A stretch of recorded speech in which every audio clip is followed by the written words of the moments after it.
Devils. J-Dog back to answer more goddamn questions.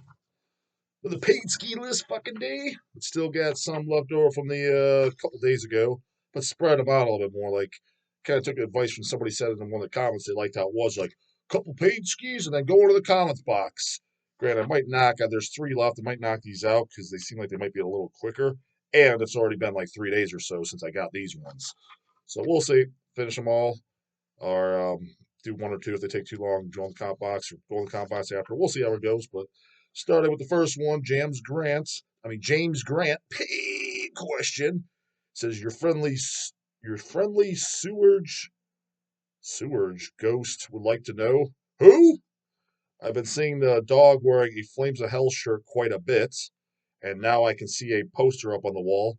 It was an extra cover that we got in the trade pack, whatever. You know, we recycle covers and people send their covers as just packing material. Dude, that is the absolute dumbest fucking question you could possibly send to the dog. It's happened a few times. Hey, I got this extra cover in my order. Should I send it back? Dude, it's clearly packing material. No, what are you doing? Just throw it away, put it on your wall, do whatever the fuck you want.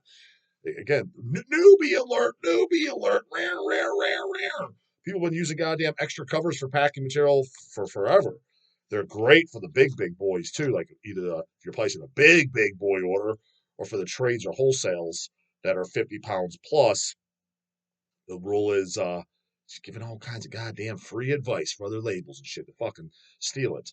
Is our shit is triple boxed, and at the bottom of the second box, because the third boxes are inner boxes, so the bottom of the second outer box, we put if as long as I have LP covers on hand, extra from people sending whatever, I put 4 to 5, depends if they're gatefold or pocket covers, 4 to 5 at the bottom, so there's a nice beefy layer like this. Because what do you think the postman's gonna do? When he gets that box, he's literally taking all 50 pounds because he's a pussy and he's a wimp and he can't even curl a 50-pound dumbbell. He's gonna take it, whoosh, slam it on the fucking goddamn floor. The next guy that picks it up, take it to the whatever city there's going. What do you think he's gonna do? Whoosh, on the fucking floor. The next guy, what do you think he's gonna do? Whoosh, it gets 10 fucking 5-foot drop slams in the ground before it gets to your goddamn doorstep. And I'm being oh so generous with that 10 number. It's probably a fucking more like 100. Having said that, packing the bottom, making sure it's nice and beefy where the covers, LP covers, are not touching the bottom. That is prime. Some guys, I mean, people are wising up more nowadays in the packing department to where it's not as stupid as it was 20 years ago. But you still get it. But 20 years ago, people thought, oh, you put a layer of bubble wrap on it and it's safe. What are you talking about, dude? Yeah, if you're talking about 1 or 2 LPs and if it's in a good quality enough box, sure, it probably is. But not when you're talking 50 pounds or so. The bottom is what's so LP covers come in really handy. If you're out, that's a little annoying. You got to cut down boxes, or you could use peanuts too to make a nice little beefy layer, but then it's kind of uneven. You got to have somebody dog skills to get the box in there, not sitting there goddamn lopsided. So you could do it, but the LP covers are the most convenient. So yeah, when you hang on to them, I got an extra cover.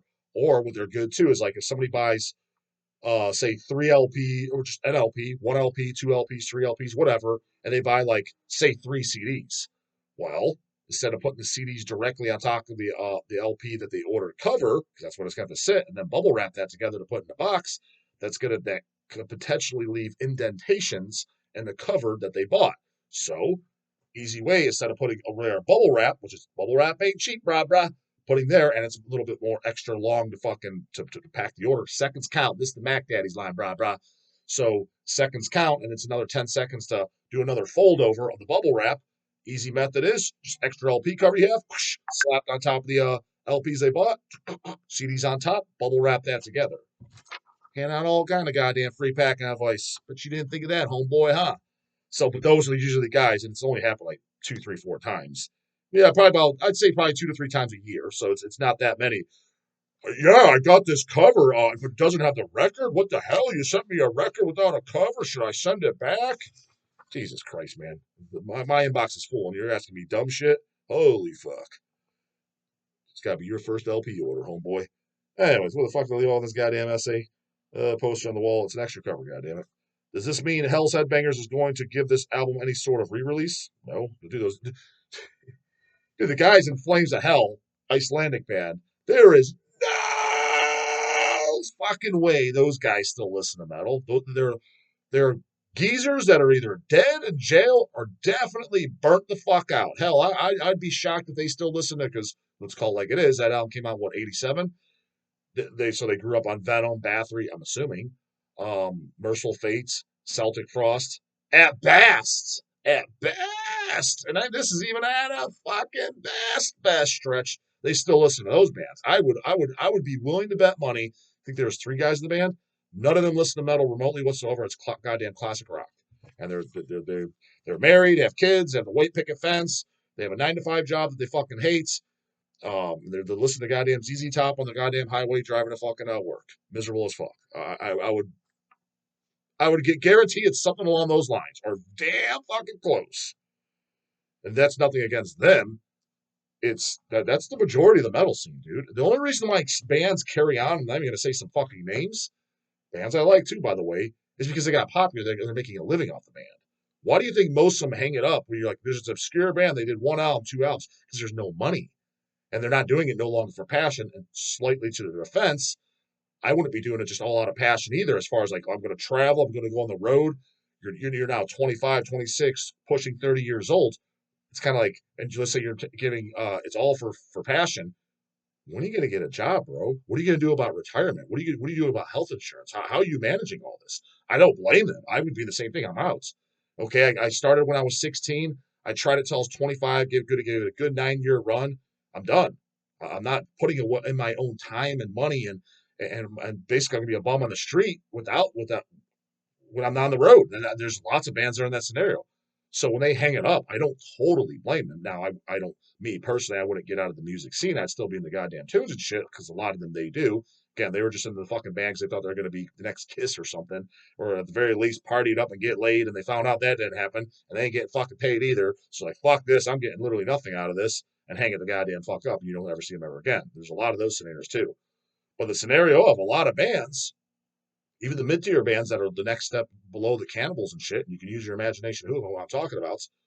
Dude, if they weren't making a page, if they weren't making a decent living and making a living off it, because they are, and there's certain ones I know for a fact are, I point blank asked some of them, they would not still be doing this. And that's kind of why when you get it, you're like, later else it's fine. It's cash grab death metal at this point. It's cash grab metal. I'll throw one name out there, which I don't know if that is Behemoth. Do you think Behemoth, if they weren't making a living off their band, that they'd still be doing around? Fuck no. They don't even listen to goddamn metal. Who's the guy? Why can I never remember that guy's goddamn name? The Mulza band. He listens to Rammstein and shit like that, which whatever, that's fine. But clearly he's not passionate about black metal, hence the only reason he's doing it is it's cash grab black metal. That's what the fuck it is. So he would have been done. Shit, I don't even know if he would have made it to Satanica. He would have been done years ago. He's like, I own an OG copy as well as the bootleg, but does the DAWG? Just the bootleg. No, fuck that OG copy. Again, that's why people in the know, people in the know, when we first got those in stock, the Flames of Hell, holy shit, they bought that because that was like a $700 goddamn record. And is it possible to get? And that's what I was getting to about the guys. You reissuing it on Hell's. You contact who, man? Those guys are dead or in jail or fucking out of metal. So they have no goddamn clue who you're going to set up what kind of deal with them. So somebody booted it, and it looks nice, sounds perfect. It's an exact replica, so it's close to goddamn thing. At the end of the day, that's the thing is too, which will bust me up for people that hate boots or whatever. It's a record that, okay, did you want to pay $800 for it? No. All right, well, it's at least available now. That's why when somebody puts it out like that, I'm all for it. It literally looks exactly the same. What difference does it make if it has somebody else's dumbass fucking official logo out on Metal Blade Records, out on Relapse, out on Hell's Headbangers, whoever, out on High Roller? Or if it's just no label name and it's out, but at least the quality's good. I understand if it was some junk fucking Brazilian Mexican boot that like it's dusty and fucking looks like what the fuck happened to this? It's warped. It sounds like shit. The vinyl's thin as fuck. This usually be a late 90s, early 2000s goddamn problem. And the quality, it's got no spine. It's got no insert. It's just complete garbage. Yeah, what the fuck do I want to own this for? Boots of junk. That's not the case anymore. That's not going around. That's a thing that's been the last 15 years is not even the case. A lot of this shit is good ass quality. So it's somebody making it available because those grandpas ain't gonna fucking do it. And the band, again, they have no idea what's going on in the scene. I can almost 100% guarantee it, dude. The Vegas odds are dogs right on that. Again, there's always the small possibility. What are you talking about, dog? the goddamn guitar player went on and he blew up and he's in goddamn whatever fucking band that you're a fan of. All right, then I stand corrected. But I'm just saying the odds are extremely fucking low that that's the case.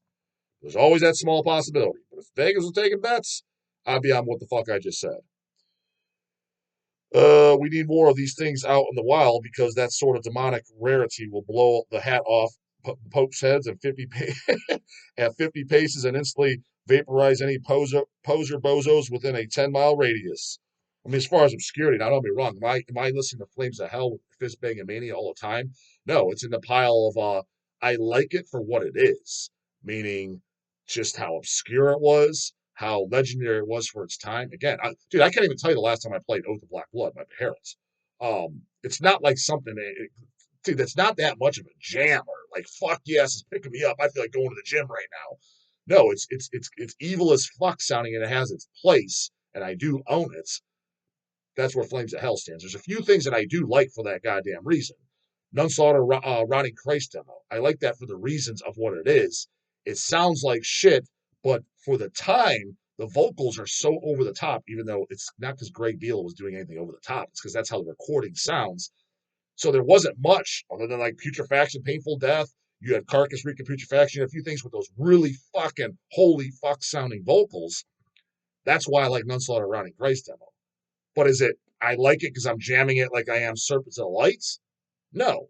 So certain things do have it's cool for how original and fucking sick or demonic or ahead of its time it was. Flames of Hell's in that category. So absolutely it's a metal. It's people that buy Flames of Hell, now granted, some people might think it's the biggest jammer of all time, and that's cool. So you're either in the category you're buying it because you think it's the greatest fucking jammer of all time, or you're in the category you collect fucking metal music, true goddamn metal music, and it's kind of like the complete the collection archive type of thing. There's those as well, and I stand in that category. Now, I don't do that for everything, but certain shit, absolutely, you're trying to complete the collection of a band. I mean, that's got to be the first metal. I'm not talking about some cheeseball fucking hair metal, Motley Crue wannabe fucking chomos type of metal, but real goddamn metal, dark underground metal. It's got to be the first goddamn album. I'm saying maybe there's a demo or something. Again, that's even obscure. So coming from Iceland, that's what makes it so goddamn cool. Spooky shout out to Dave Slave. Who the fuck's Dave Slave? Go and check out his project Doomed to Disgusting because I'm getting tired of him trying to trade me his CDs for beers. Oh yeah, yeah. Well, shout out to goddamn Dave Slave. Fucking James Grant's calling your ass out. Vincent Wilkins, paid question. Oh, yeah, this is kind of a weird one too. So this will be a quickie. I don't know what the fuck he's asking me something or if he's telling me. Here's exactly how it reads. So no, it ain't Dumbo Dog. I'll read it word for word. Fornicator self-titled full length. Period. Seems ahead of its time with Dahmer cuts. Okay, I've never heard it, just so you know. I've heard of the band, but I've never heard it. Fornicator, never heard it. So whether I'm a poser or whatever, I never heard it, but I've heard of the band. I think we even had them in stock at one point. He then puts after the period, also canceled as an act at festivals around 2008, question mark. You're asking me, homie? Number one, why would you think I know that? It's not like they're on our label or I'm a friends with the band or I've had the band on the channel or I know I've talked extensively about the band. I mean, it's one thing if you're to put a question mark after hemorrhage, not that I have the inside scoop on everything hemorrhage, but you guys all know, okay, well, the guy's got a hemorrhage back flag in the background. He's a super big Hemorrhage fucking fan. He might know a few things about Hemorrhage. He might not, but it's a legitimate question. Why the hell do you think I know anything about fucking Fornicator and what cancellation in 2018? I literally have zero clue what you're goddamn talking about. And it looks like you're telling me, but you also put a question mark. Heard them first in high school around 2004 with Kettle Cadaver. Who? Great production. Riffs, GG cover, vocals great. Very well done, in my opinion. But hated on? Question mark? Never heard on by the dog. Call mom over for that one, Rob. When he helped you send that page, he should have helped you fucking proofread that a little bit more. Dog was confused. Anonymous sent this. So keep his name anonymous. Sup, Devil? Keep my shout out anonymous, please. No problem, boy. What are your top 5 black and death metal bands? In other words, bands that don't quite fit wholly into one or the other category. Exclude war metal. Good. So most of that shit bores the fuck out of me. For me, number one is definitely Belphegor. Though Dissection, being another band frequently categorized as black and death metal, would beat them out. I personally view Dissection as pure black metal. The rest of my picks, in no particular order, would be Hate, Hecate Throne, Destroy 66, and Impaled Nazarene. I've not heard you mention most of these bands besides Destroy 66 very often, maybe Dissection once or twice. Belfagor, I believe you mistook for being Polish recently. They're Austrian. Yeah, Belfagor is a very okay band to me. Thought they were fantastic live though when they played with Dark Funeral and I think it was Incantation a few years ago. I had their Last Supper album and shit, and what's the one on? I think it's the first one on Osmos. Maybe it's that reddish orangish cover, Serpent Tongue, early 2000s. Thought they were fine. Checked out there, didn't care. So, but did watch them live, and I thought they were very impressive live. Evil as fuck looking. So definitely fit the bill. Songs, just don't rock my socks off. Thoughts on them? Well, I just told you that. Also on the subject of Black and Death, is Behemoth and specifically Nergal, that's his goddamn name. I can never remember that fucking bozo's name. One of the biggest sellout posers in metal? He sure is. Just watch my goddamn fucking video. He's up there, goddamn it. And I just addressed him earlier. Yeah, but it's not limited to him, dude. It's I'm not even gonna shout out a bunch of these names because I'm probably gonna fuck myself in the ass with interviews down the road, etc. Like I'm pretty sure I fucking uh, destroyed any hopes of interviewing Nergal. Not that I was super hopeful, but I would, and I still would. But I'm just saying, some of these guys take this shit personal, so I will. Maybe this will help redeem it. It's not exclusive to him, dude. It's most bands that are big, vast majority. Hell, I'll even be unbiased. You can even put Cannibal in this category. If they were not making a living off it, they would not be doing it anymore. That is 100% fact. But at least with Cannibal, I still get the vibe that they listen to fucking metal music. Now, don't be wrong. I'm sure they're mostly listening to goddamn geezer rock and shit like that, and probably Dark Angel and shit they grew up on. But I get the vibe that, especially Alex Webster, he's at least somewhat in the fucking loop. He's at least caught up to the 2000s. I know he knows who Hate Eternal and goddamn Christian is, and I legitimately get the fucking feeling that he likes them. Knows who Centurion is too. Was wearing a goddamn shirt on stage when I saw them in the early 2000s. I was a big fan of them. As Severe Torture claimed he was. Now, was he just saying that? I don't get the vibe he would because he could be saying that about a lot of other shit that you don't hear him saying that. Having said that, I think he's a lot more up to goddamn date and what I would consider into real metal than Nergal. I mean, did you hear Nergal? Pose this way. In the latest interviews, which it's been a while since I listened to by Webster or Corpse Grinder, any of those, when they mention bands, who are you passionate about, like, and see it? Last ones I heard, and it hasn't anything this goddamn year, they were saying a hell of a lot more respectable shit than Nergal's interview. Nergal's was Rammstein and ridiculous shit. Again, not that you're not allowed to like that as well. You can. That's fine. But this is Mr. Big Black Bad Black Metal Band. Fucking, we're the starting band that brought black metal to Poland. They didn't say that, but that's kind of what they're somewhat recognized as. And I kind of can't argue it. Who had black metal albums in Poland earlier than they did that were at least good. I mean, Grom and shit, and the Savan Storm of the Baltic, and so those are great pure black metal albums. But then just go look at their career, man, of just how they're changing it up big time. He's playing black metal in the early days, man, because that's what was trendy. That's what when Mayhem and shit was coming out, and he's just, I could do it too. And then a couple albums go by, we're really not really passionate about this. He doesn't really care, so he's doing something a little different, and then a little different, and then now he's just doing what the fuck he wants to do. Never heard you speak on that. I have, homeboy. I called out his goddamn top five or whatever it was once. Only found your channel mid this year. We'll keep watching that back catalog, homeboy. Furthermore, on said subject, since you are such a Cradle of Filth apologist, did you see their recent T-shirt and cut off? You obviously didn't get the goddamn memo when I said if you're gonna send me big ass essays, homeboy, send me a separate email because PayPal only has a certain amount of characters. That's on you, dude. Uh, and I'm not a Cradle of Filth apologist. I think Midian Down's fucking great. Granted, Midian's pushing it. And when it first came out, I thought it was a total puss album. It had to grow on me. Cover's gay as fuck. I'll say that too. Um, I've listened to things after here and there. I mean, I'm talking about in later times. It's not as, it just doesn't. I'll say this. I think they get a little bit beat up on just for the music. Their fan base is terrible. They get a little bit beat up on too hard because the music's not that bad. I'll say this. Even these later Cradle of Filth, dude, it's way better than 80% of the underground shit that comes into the distro that I check out. I'm like, don't need this, don't need this. Later Cradle of Filth, that trendy ass gothic fucking shit is better. But is it kind of like, it's just kind of like watered down, wimpy, like I don't, just kind of bored. But still, it's well played, whatever. I can see it. And there's a song here and there. I'm like, oh, this ain't bad. Where I've heard something there. There's a few that was completely fucking Homo City. I'm not sure what it was on. But Mini and Down, I think that's, honestly, I think Under Mini, especially Cruelty and the Beast and all that, and Principal View Much, I think those albums are great, personally. I really do. I think they're, it was, okay, let's call it symphonic black metal, since we don't want to hurt any fucking feelings for any of the Cavalk guys. When they were around, dude, who sounded like them? First band that came up, and I think their first two albums are great too, is Hecate and Throne. Didn't you say they're in there? First two Hecate and Thrones are fucking great as well. But let's call it like it is. They were influenced by Cradle of Filth. Black metal wise, dude, that kind of music, it was a refreshing sound. Who sounded like that? I can't think of one goddamn band. Did you, even at that time, did you need another Mayhem? Did you need another blasting black metal band? Because by 96, there was plenty of them. You didn't need it. It was a band that had its own goddamn sound and cool thing. Now, yeah, it definitely drug in a lot of fucking people I want no association with into the goddamn scene, and it kind of did and it didn't, because a lot of those people, again, they still never even fucking heard Razor or goddamn Overkill or just classic goddamn metal.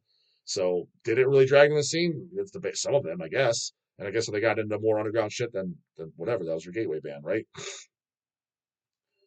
So your T-shirt thing cut off. Apologist. There's no apology for that. If you I'm apologizing for shit. No, I'm not saying this to you. I'm saying to people, like, I don't give a fuck if you like that I like COF or not. I don't care if you like them or not. I don't care what kind of music a grown man, a stranger, listens to. I've said that multiple times. Can you give two fucking shits less? Like, it makes no difference to me if you come up and meet me. Hey, dog, want to meet you? Come out to Dead by Dog, and you're like, I like Cradle of Filth. I don't all of a sudden like you more. Or if you say, yeah, I think that's the gayest band ever. I don't dislike you more. I don't care one way or the other.